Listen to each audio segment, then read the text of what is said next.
ஐயனார் துணை ஆரம்பித்த புதுசில் நிறைய பேர்த்துக்கு சோழன் அண்ட் நிலா இந்த 2 பேர் தான் மெயின் பேர். அதை சுற்றி மற்ற பேர்கள் அப்படின்னு சொல்லிட்டு இந்த சிறகடிக்க ஆசையில் முத்து மீனா மாதிரி வந்து பேசப்பட்டாங்க. ஆனால் போக போக போக வந்து பார்த்திங்க அப்படின்னா பயங்கரமாக ஸ்கோர் பண்ணது யார் அப்படின்னா அது சேரனாக தான் இருக்க முடியும்.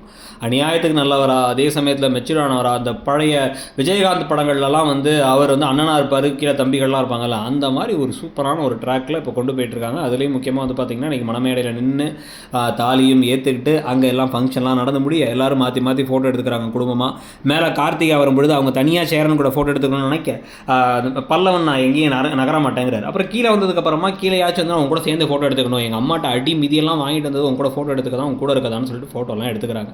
ஆனால் அவருக்கு ஏற்கனவே உண்மைகள்லாம் தெரிஞ்ச கலக்கத்தில் இருக்கார். அப்புறம் கார்த்திகா உட்கார வச்சு சாப்பாடை பரிமாறி அதுக்கப்புறம் எல்லாத்தையும் செஞ்சு முடிக்க அந்த பக்கம் வந்து பார்த்திங்கன்னா உங்களோட பெரிய மாமா, அதாவது இவரோட பெரியப்பா உட்காந்து சாப்பிட்டுட்டு இருக்காரு, குடிச்சிட்டு இருக்காரு அந்த பக்கம். இன்னொரு பக்கம் இவங்க அப்பா ரொம்ப சந்தோஷமாக இருக்கிறத பார்த்துட்டு அவர்கிட்ட போயிட்டு சோழன் என்ன பேசுகிறாருன்னா, பரவாயில்ல தாலியெல்லாம் கொண்டு வந்து கொடுத்துருக்கீங்க இவ்வளோ தூரம் பா அப்படின்னா, உங்களுக்கு வேணால் என்ன பிடிக்காதா, ஆனால் எனக்கு உங்களை ரொம்ப பிடிக்கும்டா, இந்த தாலியை நான் வாங்கிட்டு வரல அப்படின்ன உடனே, வாங்கலைன்னா அப்போ என்ன பண்ணீங்க திருடிட்டு வந்தீங்களா அப்படி இப்படின்னு கேட்டால் கடைசியாக அது அவங்க அம்மாவோட தாலி. அப்புறம் அம்மா போன மாதிரி போயிட மாட்டாங்களே அப்படின்னா வந்து நீ ஒழுங்காக வச்சுட்டா கூட இருப்பாடா அப்படின்னு சொல்லிடுறாரு. இதெல்லாம் நடந்து முடிஞ்சதுக்கப்புறம் தான் வந்து இந்த ஃபஸ்ட் நைட் ரூமில் உட்காந்துருக்காங்க. இப்போ இவங்களும் ஒரு மாதிரி கடுப்போட வெறுப்போட உட்காந்துருக்காங்க.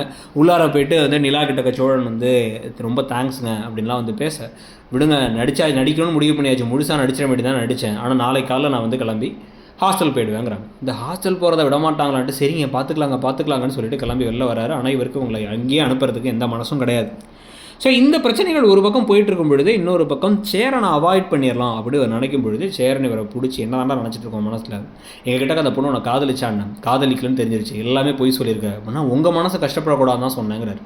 இந்த செல்ஃபிஷ் ராணி இந்த மாதிரிலாம் பொய் சொல்லாத நிறுத்துறது முதல்ல. நீ அந்த பொண்ணுக்கு முதல்ல கல்யாணமே தெரியாமல் இது பண்ணிட்டா, இல்லை நீ தான் கெடுத்து விட்டியா அப்படின்லாம் வந்து கேட்டுட்டு அந்த பொண்ணு இப்போ கிளம்பி போயிடுச்சுன்னா மொத்த மானமும் போயிருண்டா அப்படின்னா, இல்லை நாங்கள் ஒன்றா இருப்போங்கிறாங்க. எப்படி ஒன்றா இருந்து கிழிப்ப அப்படின்ட்டு வந்து சொல்ல, இதில் உள்ளார போய் தூங்கினேன்னு பல்லவன்லேருந்து எல்லாம் பேசினா அதெல்லாம் வேணாம் அவன் இங்கேயே தூங்கிட்டு எதுவும் கேட்காதுன்னு எல்லாரும் வெளியே படுத்து தூங்குறாங்க.